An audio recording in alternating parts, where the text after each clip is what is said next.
Tra proteste e rimpasti di governo, l'Albania si sta avviando alle elezioni. In Serbia, migliaia di immigrati pakistani e siriani sperano di trovare la via verso l'Europa occidentale. La Repubblica Ceca, che rifiuta i profughi dal Medio Oriente, favorisce l'immigrazione di operai dall'Ucraina. A Sarajevo è nato un museo su come i bambini e gli adolescenti hanno vissuto i terribili anni della guerra. Il Festival del documentario di Salonicco, pellicole che raccontano la realtà dell'Europa e del Mediterraneo. Saimir Tahiri, il ministro dell'Interno, rimosso poco più di una settimana fa dai Dirama assieme a quelli di sanità, welfare e amministrazione locale, per il premier albanese risponde alla necessità di rinnovare l'energia in vista delle prossime elezioni politiche. Per l'opposizione invece il risultato di una protesta che dura da oltre un mese. Duam pun, duam, tavam, interessi e njerëzve thjesht të barin. Luzmil Vasha, segretario del Partito Democratico di centrodestra, chiede le dimissioni del primo ministro, un governo tecnico ed elezioni trasparenti. La protesta ha dato di fatto il via ad una dura campagna elettorale che terminerà con il voto del 18 giugno, ma contemporaneamente il PD, da 4 anni all'opposizione, boicotta in Parlamento la riforma della giustizia fortemente chiesta da Europa e America e senza la quale l'Albania mette a repentaglio il percorso di integrazione nell'Unione.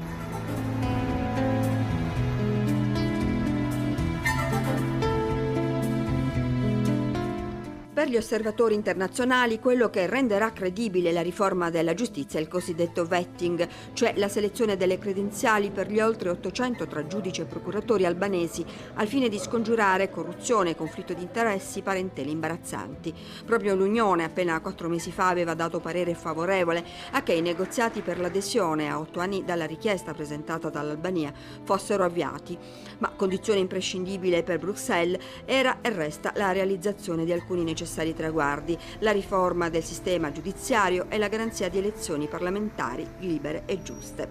Le proteste di oggi però rischiano di fare apparire troppo benevole e precoce l'apertura di credito verso il paese delle aquile, facendo repentinamente calare la sua stessa credibilità internazionale. Il rimpasto di governo di fatto arriva una settimana dopo che l'alta rappresentante dell'Unione Europea per gli affari esteri e la sicurezza è tornata a Tirana in occasione della visita nei Balcani occidentali. La riforma del sistema giudiziario per Federica Mogherini è da tempo una domanda della maggioranza degli albanesi.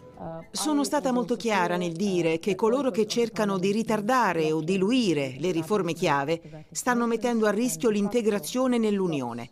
Sono stata altrettanto chiara nel dire che boicottare il Parlamento significa bloccare l'istituzione della Commissione sul vetting e, di fatto, fermare i progressi dell'Albania verso l'adesione all'Europa.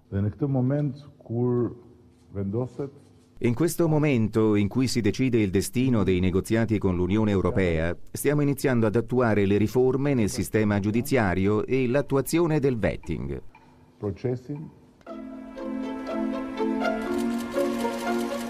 Rassicura l'alta rappresentante Edi Rama, che invita di nuovo l'opposizione a votare il vetting, così come la scorsa estate in Parlamento votò la riforma costituzionale, ma fino al 18 giugno, dice, lui resterà il primo ministro.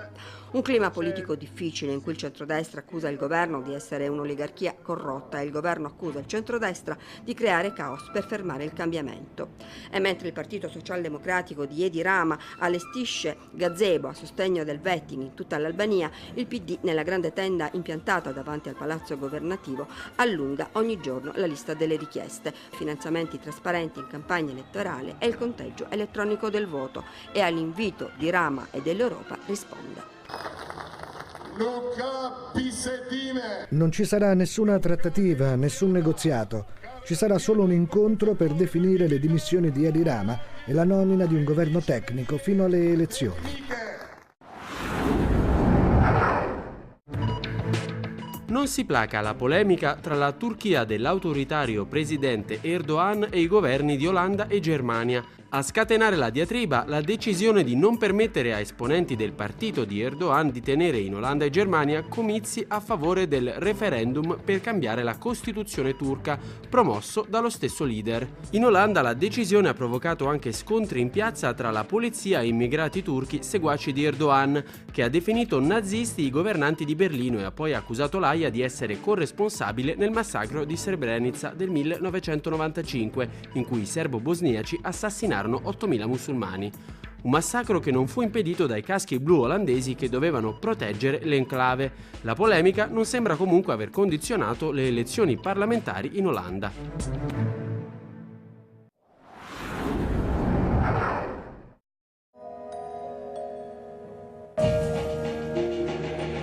Il panorama innevato corre veloce fuori dal nostro finestrino. Le temperature glaciali di gennaio, una nebbia costante, hanno creato uno scenario spettrale in questi territori lontani dal grande centro abitato di Belgrado. Percorriamo la strada che dalla capitale ci porterà nel distretto di Kolubara, nella regione della Serbia centrale.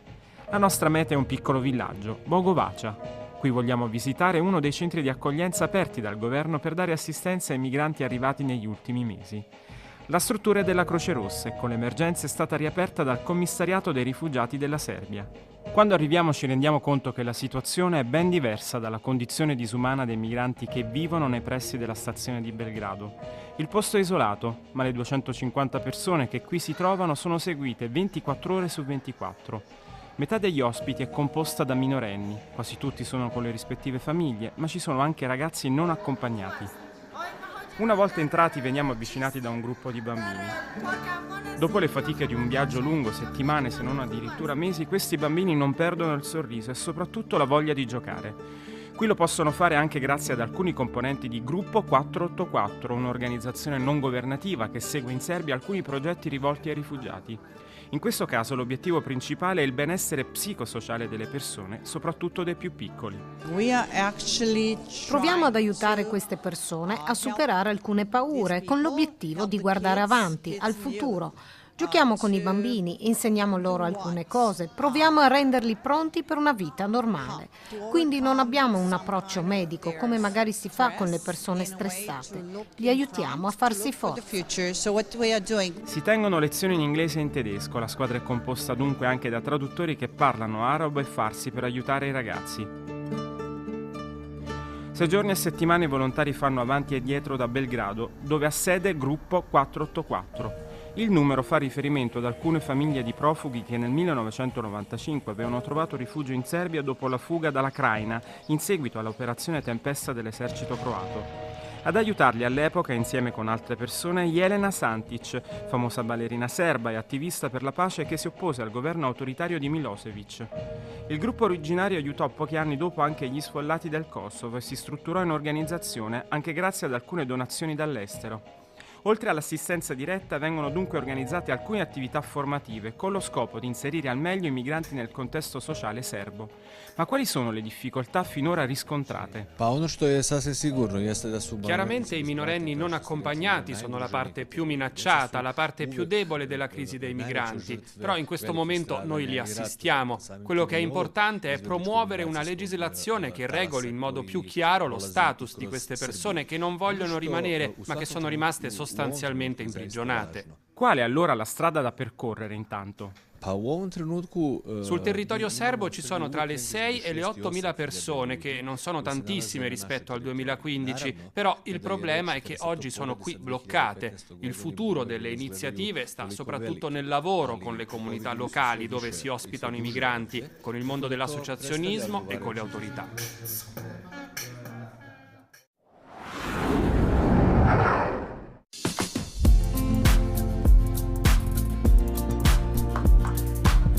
La Repubblica Ceca, con gli altri paesi del gruppo di Visegrad, Polonia, Ungheria e Slovacchia, guida il fronte degli stati che non vogliono accettare le direttive europee sull'accoglimento dei profughi sbarcati in Italia e Grecia. A Praga, sia il premier socialista Sobotka sia il presidente Zeman ripetono che l'arrivo di profughi dal Medio Oriente e dall'Africa è una minaccia per l'identità nazionale.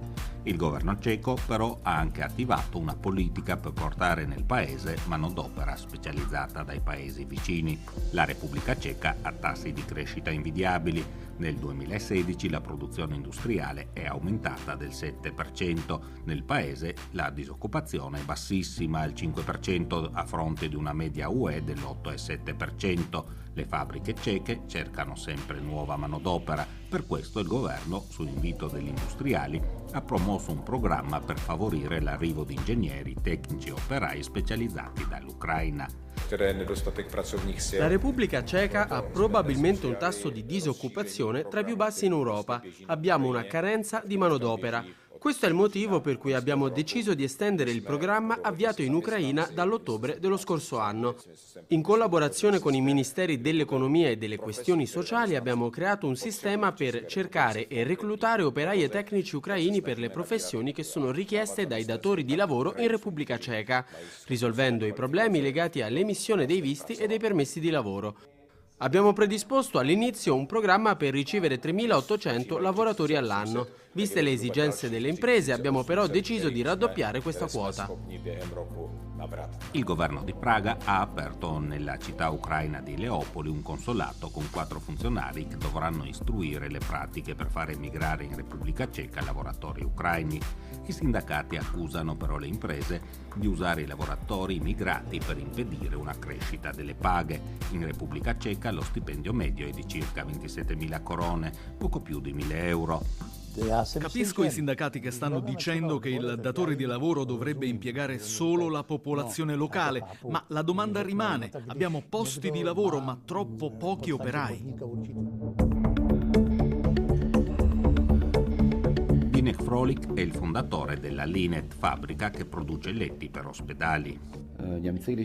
Quando i tedeschi non avevano forza lavoro hanno fatto arrivare in Germania 4-5 milioni di lavoratori turchi. Questo problema lo stavamo risolvendo anche noi dal 2003 al 2007, quando abbiamo tollerato l'arrivo in Repubblica Ceca di molti lavoratori ucraini. Persone che hanno contribuito alla nostra prosperità, persone che in 3 mesi hanno imparato la lingua ceca, gente molto laboriosa e grata di poter lavorare e vivere qui. La mancanza di manodopera crea problemi molto concreti. Abbiamo costruito un nuovo stabilimento, ma la produzione non è ancora avviata perché non troviamo lavoratori. Abbiamo bisogno di circa 150 persone solo per iniziare la produzione. L'iniziativa di Praga è stata però criticata dal governo ucraino, la cui industria, già provata dalla guerra nel Donbass, sta subendo anche la fuga di personale specializzato.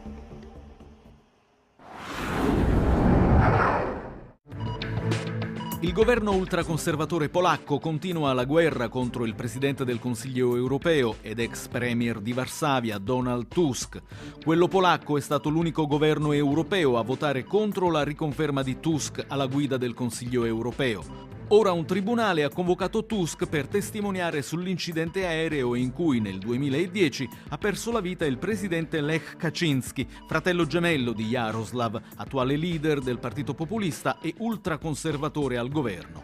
Tusk sarà sentito dagli inquirenti in merito alla cooperazione tra il servizio di sicurezza polacco e quello russo. Kaczynski accusa Tusk di non avere provveduto alla sicurezza del presidente e di avere poi lasciato le indagini sull'incidente nelle mani della Russia.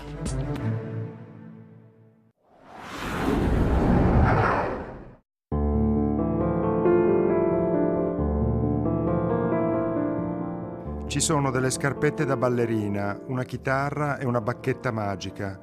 Sono alcuni degli oggetti raccolti dal Museo dell'Infanzia in Guerra di Sarajevo. Li hanno portati ragazzi che oggi hanno 30 anni e che hanno trascorso la propria infanzia nei rifugi, sotto le bombe, durante la guerra in Bosnia-Erzegovina. Sono i loro ricordi, le cose che durante la guerra li hanno aiutati a sopravvivere. Il fondatore del museo è Jasminko Halilovic. Quando la guerra è iniziata aveva 4 anni. Ho sempre ritenuto ingiusto che non si parlasse delle guerre dal punto di vista dei bambini. Le guerre vengono raccontate nei libri e nei film da molti punti di vista, quello dei politici, dei generali, dei giornalisti. Io ho pensato fosse importante mostrare lo sguardo dei più piccoli, di quelli che non hanno nessuna colpa per l'inizio di una guerra e che ne subiscono le conseguenze. La cosa importante non sono gli oggetti, ma le storie che li accompagnano. Il 22 gennaio del 94, a Sarajevo, Goran stava giocando nella neve con i suoi amici. Suo padre lo richiamò in casa pochi istanti prima che esplodessero 2 granate che uccisero 6 suoi compagni di gioco. Nel vano delle scale, una scheggia gli graffiò la fronte, tagliandogli il suo cappello blu. Ci sono anche molti diari e una lettera mai terminata, portata da Aida. La stava scrivendo sua mamma nel suo appartamento di Alipashino-Polje, quando fu uccisa da una granata il 25 marzo del 93. È il suo ultimo ricordo di lei.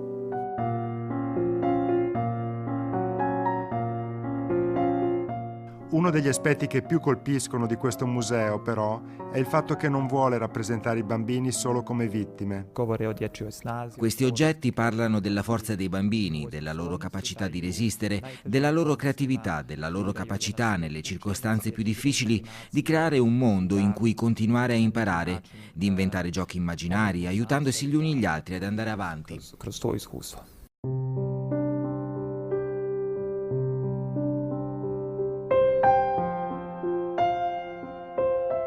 Non è possibile per Jasminko dire quali segni la guerra lasci sui bambini, perché ognuno sopravvive in modo diverso. Gran parte della sua generazione, però, ci tiene a sottolineare, è riuscita a superare questa esperienza. Il messaggio che il museo vuole mandare ai bambini che oggi sono costretti a vivere in situazioni di conflitto è un messaggio di speranza. La maggioranza di noi è fatta da persone normali che ce l'hanno fatta, che sono inserite nella società con una famiglia e un lavoro e oggi hanno tra i 25 e i 40 anni. Con il nostro museo vogliamo mandare un messaggio ai bambini che oggi sono costretti a vivere la propria infanzia in guerra. I vostri sogni sono ancora possibili. Uno di noi era Edin Dzeko, il calciatore della Roma.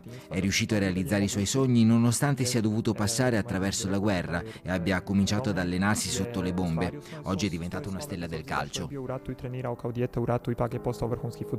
Obiettivo dei fondatori del museo è far ospitare l'esposizione anche in altri paesi del mondo, a partire dalla vicina Italia. Un paese cui Jasminko si sente legato, perché uno dei suoi ricordi di guerra è la prima partita di calcio che è riuscito a vedere alla televisione, la finale di Coppa del Mondo del 1994 tra Italia e Brasile. Tifava Italia e quando Baggio ha sbagliato il rigore ha pianto. Oggi ha una richiesta da fare al suo eroe da bambino. Se vede questa trasmissione, lo vorrei invitare al nostro museo dell'infanzia in guerra. Sarebbe bello se ci potesse portare una sua maglia firmata. Quella di Dzeko, ovviamente, ce l'hanno già.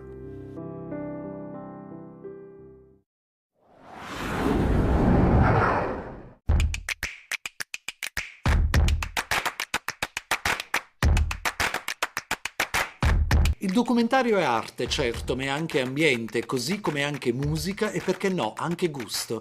Insomma, il documentario è vita, come recitano gli spot della 19ª edizione del Documentary Festival di Salonicco, sezione prestigiosa della rassegna cinematografica internazionale che la città greca ospita a novembre negli spazi del multisala Olympion. Quest'anno il festival si è svolto nei 10 giorni in calendario dal 3 al 12 marzo, con un programma ufficiale fatto di oltre 200 pellicole tra corti e lungometraggi realizzati da registi provenienti da tutto il mondo e con un tributo speciale dedicato al pittore, critico d'arte e scrittore britannico John Berger, scomparso a gennaio scorso.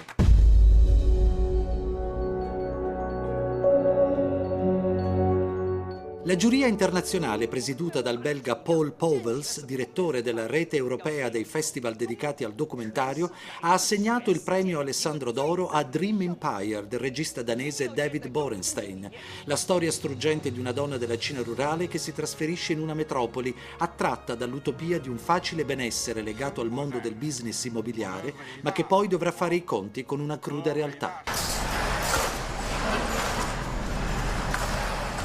Il premio speciale della giuria e vincitore del premio al valore umano del Parlamento ellenico invece è andato al lungometraggio Machines, una coproduzione indo-tedesca finlandese del regista di Delhi Raoul Jain, scioccante testimonianza delle estreme condizioni di lavoro dei migranti in una fabbrica tessile nello stato indiano del Gujarati.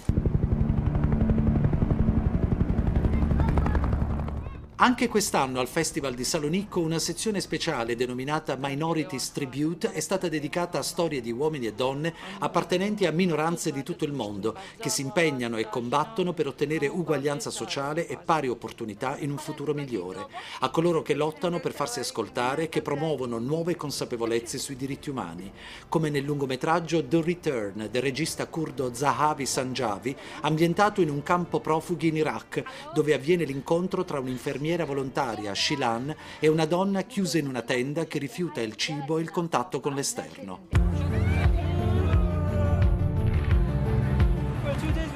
O come la storia raccontata dal regista americano naturalizzato greco Laurent Lowlin nel documentario To Another Life, il viaggio verso l'Europa della speranza di Zeina, una rifugiata lesbica siriana incontrata nel caotico campo profughi di Lesbos, dove solo nel 2015 sono stati 400.000 i rifugiati in transito per il vecchio continente. Zeina alla fine salirà le scale del Parlamento tedesco a Berlino per raccontare la sua esperienza di sopravvissuta.